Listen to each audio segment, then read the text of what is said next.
Hi friends, KPTCL Karnataka ವಿದ್ಯುತ್ ಪ್ರಸರಣ ನಿಗಮದಿಂದ 20ನೇ ತಾರೀಕಿಗೆ ನಿನ್ನೆ ಒಂದು ನೋಟಿಫಿಕೇಷನನ್ನು ಹೊರಡಿಸಿದ್ದಾರೆ. ಈ ನೋಟಿಫಿಕೇಷನಲ್ಲಿ ಏನಿದೆ ಅಂತ ಸಂಪೂರ್ಣ ಮಾಹಿತಿ ಈ ವಿಡಿಯೋದಲ್ಲಿ ತಿಳಿಸಿಕೊಡುತ್ತೇನೆ. ವಿಡಿಯೋ ಸ್ಕಿಪ್ ಮಾಡದೆ ಕೊನೆವರೆಗೂ ನೋಡಿ. ಯಾರೆಲ್ಲ ನನ್ನ ಚಾನೆಲ್ ಹೊಸದಾಗಿ ನೋಡುವರು ಪ್ಲೀಸ್ ಸಬ್ಸ್ಕ್ರೈಬ್ ಮಾಡಿ ಮತ್ತು ಪಕ್ಕದಲ್ಲಿರೋ ಬೆಲ್ಲೈಕನ್ನನ್ನು ಕ್ಲಿಕ್ ಮಾಡಿ.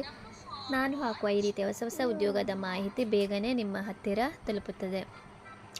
ಮೊದಲನೇದಾಗಿ ಇಲ್ಲಿ ನೀವು ವಿಷಯ ನೋಡುವುದಾದರೆ, ಇಲ್ಲಿ ಕರ್ನಾಟಕ ವಿದ್ಯುತ್ ಪ್ರಸರಣ ನಿಗಮ ನಿಯಮಿತ ಮತ್ತು ಎಸ್ಕಾಂಗಳಲ್ಲಿ ಕೈಗೊಳ್ಳಲಾಗಿರುವ ಕಿರಿಯ ಸ್ಟೇಷನ್ ಪರಿಚಾರಕ ಮತ್ತು ಕಿರಿಯ ಪವರ್ಮ್ಯಾನ್ ಹುದ್ದೆಗಳ ನೇಮಕಾತಿ, ಅಂಚೆ ಚಲನ್ ಪಡೆಯುವ ಮತ್ತು ಅರ್ಜಿ ಶುಲ್ಕ ಪಾವತಿ ದಿನಾಂಕ ವಿಸ್ತರಿಸಿದೆ.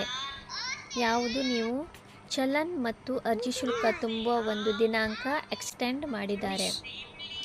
ಇಲ್ಲಿ ನೀವು ನೋಡಬಹುದು 14/10/2024 ಉದ್ಯೋಗ ಪ್ರಕಟಣೆಗೆ ಅನುಗುಣವಾಗಿ ಕರ್ನಾಟಕ ವಿದ್ಯುತ್ ಪ್ರಸರಣ ನಿಗಮ ನಿಯಮಿತ ಮತ್ತು ಎಸ್ಕಾಂಗಳಲ್ಲಿ ಕೈಗೊಳ್ಳಲಾಗಿರುವ ಕಿರಿಯ ಸ್ಟೇಷನ್ ಪರಿಚಾರಕ ಮತ್ತು ಕಿರಿಯ ಪವರ್ಮ್ಯಾನ್ ಹುದ್ದೆಗಳ ನೇಮಕಾತಿಗೆ ಅರ್ಜಿ ಸಲ್ಲಿಸಲು 20/11/2024 ರಂದು 4 ಮತ್ತು ಅರ್ಜಿ ಶುಲ್ಕ ಪಾವತಿಸಲು 25/11/2024 ಕೊನೆಯ ದಿನಾಂಕದಂದು ನಿಗದಿಪಡಿಸಲಾಯಿತು.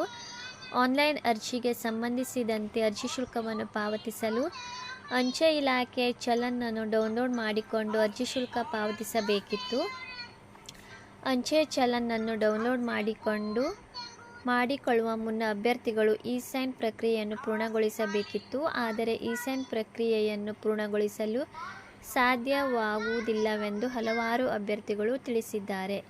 ಈ ಹಿನ್ನೆಲೆಯಲ್ಲಿ ಅಭ್ಯರ್ಥಿಗಳ ಮನವಿಗಳನ್ನು ಪರಿಗಣಿಸಿ ಅರ್ಜಿ ಸಲ್ಲಿಕೆಯ ಮೊದಲೆರಡು ಹಂತಗಳನ್ನು ಪೂರ್ಣಗೊಳಿಸಿರುವಂಥ ಅಭ್ಯರ್ಥಿಗಳಿಗೆ ಸೀಮಿತಗೊಳಿಸಿ ಇ-ಸೈನ್ ಪ್ರಕ್ರಿಯೆ, ಅಂಚೆ ಕಚೇರಿ ಚಲನ್ ಡೌನ್ಲೋಡ್ ಮತ್ತು ಅರ್ಜಿ ಶುಲ್ಕ ಪಾವತಿಯ ದಿನಾಂಕಗಳನ್ನು ಈ ಕೆಳಕಂಡಂತೆ ವಿಸ್ತರಿಸಲಾಗಿದೆ.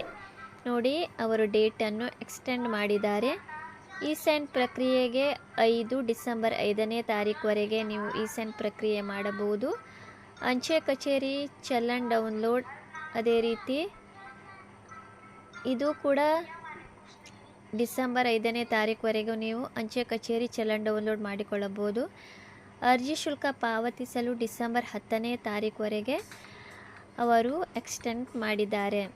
ಅದೇ ರೀತಿ ಆನ್ಲೈನ್ನಲ್ಲಿ ಅರ್ಜಿ ಸಲ್ಲಿಕೆಯ ಕೊನೆಯ ದಿನಾಂಕವು ನವೆಂಬರ್ 20, 2024 ಮುಕ್ತಾಯವಾಗಿದೆ. ಹೊಸದಾಗಿ ಅರ್ಜಿ ಸಲ್ಲಿಸಲು ಅವಕಾಶ ಇರುವುದಿಲ್ಲ. 20ನೇ ತಾರೀಕು ಅಂದರೆ ನಿನ್ನೆ ಲಾಸ್ಟ್ ಮಾಡಿದರು.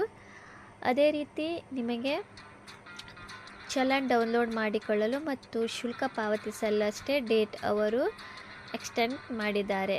ಏನಾದರೂ ಡೌಟ್ ಇದ್ದರೆ ನೀವು ಕಮೆಂಟ್ ಸೆಕ್ಷನ್ನಲ್ಲಿ ಕೇಳಬಹುದು.